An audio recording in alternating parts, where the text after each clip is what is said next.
Hello everyone, welcome to civil centric. और again मैं second subject के साथ आ चुका हूं।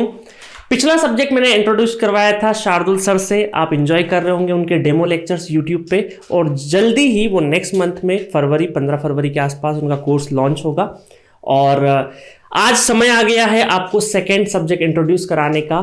और ये सब्जेक्ट सिर्फ सिविल इंजीनियरिंग के लिए नहीं, मैकेनिकल के लिए भी काम का है। पिछला सब्जेक्ट जो था हमारा जियो टेक्निकल इंजीनियरिंग, ठीक है, सब्जेक्ट का नाम भूल जाऊं तो आप याद दिलाते रहिएगा। तो geotechnical engineering purely civil engineering का सब्जेक्ट था, बट आज जो सब्जेक्ट अनाउंस होगा वो सब्जेक्ट सिविल प्लस मैकेनिकल दोनों के लिए कॉमन सब्जेक्ट है। तो बिना देरी के, क्योंकि मुझे रोज सुनते हैं आप, आज मैं सर को ला रहा हूं।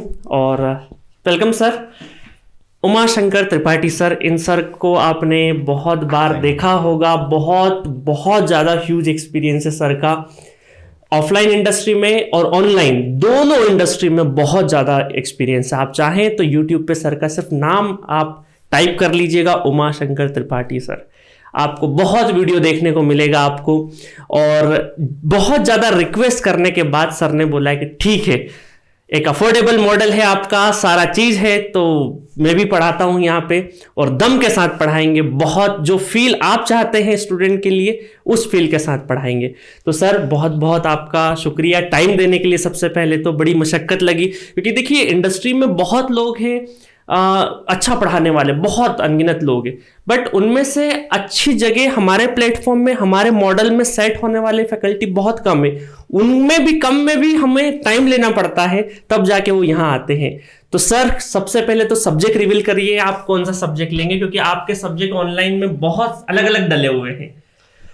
सबसे पहले तो सर आपको बहुत बहुत शुक्रिया मुझे मौका देने का और इतना अच्छा इंट्रोडक्शन सिविल सेंट्रिक के प्लेटफॉर्म पे देने का। मेरी काबिलियत से ज़्यादा बोल गए sir. So guys, first of all I would like to thank Sandeep sir for giving me this opportunity to get associated with civil centric from the deepest of my heart, है ना। ये तो पहली अंग्रेजी की बात है। दूसरी बात है कि यहाँ पे मैं स्ट्रेंथ ऑफ मटेरियल पढ़ाने आया हूँ, और जैसा सर ने कहा कि YouTube पे मेरे बहुत अलग अलग सब्जेक्ट्स पढ़े हुए हैं, लेकिन इसमें सॉम का एक भी लेक्चर नहीं पढ़ा हुआ है। द वेरी फर्स्ट टाइम जो मैं YouTube पे सॉम पढ़ा रहा हूँ, जिसकी वजह से इंडिया में बहुत जगह पे मुझे मौका मिला। मैंने अपने कैरियर की शुरुआत भी इसी सब्जेक्ट के साथ की थी। सो ये सब्जेक्ट पहली बार मुझे सब्जेक्ट का मैं एक चीज और पूछूंगा कि बहुत सारे बच्चे इसको शॉर्ट फॉर्म में बोलते हैं। हाँ, जैसे जब मैंने इलेक्ट्रिकल में नेटवर्क थ्योरी किया था ना, हाँ, नास नास नास, तो इसको भी सोम इसका शॉर्ट वर्जन है ना, लिख देते हैं। हाँ, सोम शॉर्ट वर्जन है ना, इसका शॉर्ट वर्जन जो है वो लिख देते हैं ताकि स्टूडेंट कंफ्यूज नहीं, क्योंकि ये वीडियो हो सकता है बहुत लोग जानते हो, बट बहुत ऐसे स्टूडेंट है जो अभी फर्स्ट ईयर में ही होंगे या फर्स्ट सेमेस्टर में होंगे, जिनको नहीं पता है आगे ये सब्जेक्ट इस नाम से जाना जाएगा। That is strength of material. So sir ने बिल्कुल सही बात ध्यान दिलाई। तो इसको कई बार लोग मॉस भी बोलते हैं, अच्छा ये भी मुझे कई बार मॉम भी बोलते हैं।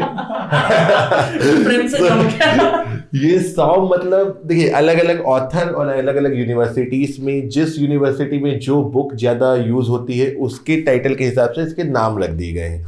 जैसे SOM strength of material, MOS mechanics of solid, MOM mechanics of material. तो ये सारा एक ही बात है, ठीक है। सो सब्जेक्ट का नाम कुछ भी हो, सब में सिलेबस और कंटेंट एकदम सेम है। और सर ने जैसा कहा कि ये सब्जेक्ट मैकेनिकल और सिविल दोनों के लिए ही बहुत यूजफुल सब्जेक्ट है, ठीक है। सो बिल्कुल हमें मिस करना नहीं चाहिए इस सब्जेक्ट को। और एक बात और है कि इस सब्जेक्ट से सर कई सब्जेक्ट्स का डेवलपमेंट होता है। जैसे आप सिविल में आगे जाकर के स्ट्रक्चर पढ़ते हैं, अच्छा, और आरसीसी पढ़ते हैं, स्टील पढ़ते हैं, तो उन सब का बेसिक यही सब्जेक्ट स्ट्रेंथ ऑफ मटेरियल है। मैकेनिकल में आप आगे जाके मशीन डिजाइन पढ़ते हो, थ्योरी ऑफ मशीन पढ़ते हो, और ये सब्जेक्ट थोड़ा थोड़ा हर जगह लगता है।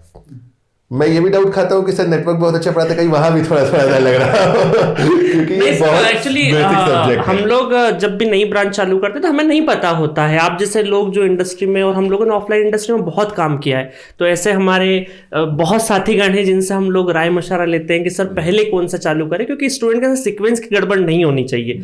क्योंकि अगर वो, जैसे हमारा इलेक्ट्रिकल इसी में भी होता है कि एक बेसिक लेवल का आपको मैथमेटिक्स, अगर M1 M2 M3 तो मैथमेटिक्स खत्म कर लो, नेटवर्क थ्योरी फिनिश कर लो, उसके बाद फिर कोर सब्जेक्ट या दूसरे सब्जेक्ट पढ़ो। तो सिमिलरली आपको कहीं मिसगाइड नहीं हो जाए, इसलिए तो पहले तो एक स्ट्रेटजी हम लोगों ने शार्दुल सर से डिस्कस करवा ली। आपसे यही है कि सोम बेसिक है, चाहे सिविल हो चाहे मैकेनिकल हो, हर जगह लगता है जुड़ा हुआ है, तो हमें लगा कि सोम सेकंड सब्जेक्ट रिलीज करना चाहिए आपका। तो सर ये सब्जेक्ट किस टाइप का मतलब नॉलेज मांगता है? इस सब्जेक्ट को पढ़ने से पहले कुछ स्टूडेंट के लिए होमवर्क रहेगा कि ये पहले से पता होना चाहिए, या आप बिल्कुल कैसे चालू करेंगे इसको? बिल्कुल सर, देखिए थोड़ा तो प्री रिक्वेस्ट है। सबसे पहले तो अल्फाबेट्स आने चाहिए A to Z, plus minus आना चाहिए। थोड़ा बहुत अगर डिफरेंशिएशन इंटीग्रेशन आए तो बहुत अच्छी बात है, नहीं भी आएगा तो अपन मैनेज कर लेते हैं, ठीक है।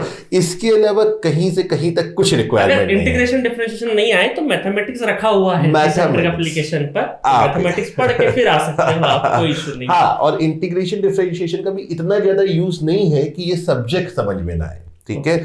100% ये सब्जेक्ट बिल्कुल बेसिक से चलेगा, लेकिन जब हम बेसिक बोलते हैं तो बड़ा रिस्की भी कभी कभी लगता है कि पता नहीं कौन कितना बेसिक एक्सपेक्ट कर रहा है कि प्लस माइनस मल्टीप्लिकेशन और डिफरेंशिएशन पे नहीं जा सकते। लेकिन सब्जेक्ट के बेसिस की बात करूं तो एकदम बॉटम से उठा के सर ऊपर तक लेकर के जाएंगे, और सब्जेक्ट खत्म होने तक इस बात का पक्का प्रॉमिस है कि किसी भी एग्जाम का, वैसे तो अपन गेट सेंटर मतलब गेट सेंटर पे रहेगा, लेकिन जो भी टॉपिक गेट के सिलेबस में लिखे हुए हैं उस टॉपिक का क्वेश्चन किसी भी एग्जाम में आप देख लीजिएगा, आप 100% मुझे लगता है कि आप उसको कर पाएंगे, है ना। लेकिन अब जो चीज गेट के सिलेबस में नहीं है, जैसे थिक सिलेंडर टॉपिक है, वो गेट के सिलेबस में नहीं है, काफी एग्जाम के सिलेबस में होता है, ESC में होता है, SSC JEE में होता है। अब उसको टच नहीं करेंगे तो उसकी गारंटी नहीं दे सकते। नहीं सर, बिल्कुल हम लोग एक्चुअली स्पेसिफिक ओरिएंटेड रहते हैं, क्योंकि उसका रीजन ये है कि स्टूडेंट मिसगाइड नहीं हो। अब मान लीजिए कोई स्टूडेंट ऐसा है जो जॉब भी कर रहा है साथ में, और हम लिख दें गेट ESC, तो वो कहीं मिसलीड नहीं हो जाए, इस वजह से स्पेसिफिक गेट के सिलेबस के ओरिएंटेड पढ़ाया जाएगा। हाँ, डेफिनेटली एक गेट का बेंचमार्क होता है जो बहुत डिफरेंट एग्जाम्स में लगता है, ये हमें भी पता है, बट फिर भी हम लोग ये रिस्क प्रॉमिस नहीं करते कि हम दूसरे एग्जाम को कवर करेंगे। सिलेबस गेट का होगा और एक अफोर्डेबल एजुकेशन, एक क्वालिटी वाइज कंटेंट जब आप पढ़ें, क्योंकि देखिए हमें लगता है कि एक टीचर का रोल लाइफ में बहुत कुछ होता है। आप भी किसी अच्छे टीचर से पढ़े होंगे तो आपको ताउम्र याद रहता है, अगर आपने वाकई अच्छे से कुछ सीखा हो। तो हमारा भी वही कोशिश है कि हम कुछ अच्छे से अच्छा लेके आए, और वो आपको बहुत अच्छे से क्रिएटिव, क्योंकि एक्सपीरियंस जो है वो सुपरमार्केट में नहीं मिलता है, उसके लिए बहुत तपना पड़ता है। तो जो हमारे सामने दिख रहे हैं, मैं इनके आगे बहुत छोटा एक्सपीरियंस वाइज, बहुत जगह पे सर ने पढ़ाया है। आप बहुत लोगों से पूछ भी सकते हो, या पूछने की भी जरूरत नहीं, आप जब पढ़ेंगे ना तो आप ऑटोमेटिक जज कर लेंगे कि हाँ, लग रहा है कि क्लासरूम में बैठे हैं। तो बहुत ज़्यादा आपका टाइम वेस्ट भी नहीं करेंगे अभी हम। और सर, तो फाइनली गेट के लिए तैयारी है, और स्टूडेंट आपका बेसब्री से इंतजार करेंगे।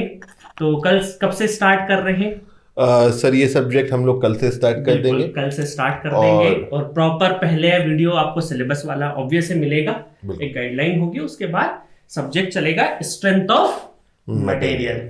Okay guys, thank you so much. Thank you sir, thank you so much. Sir.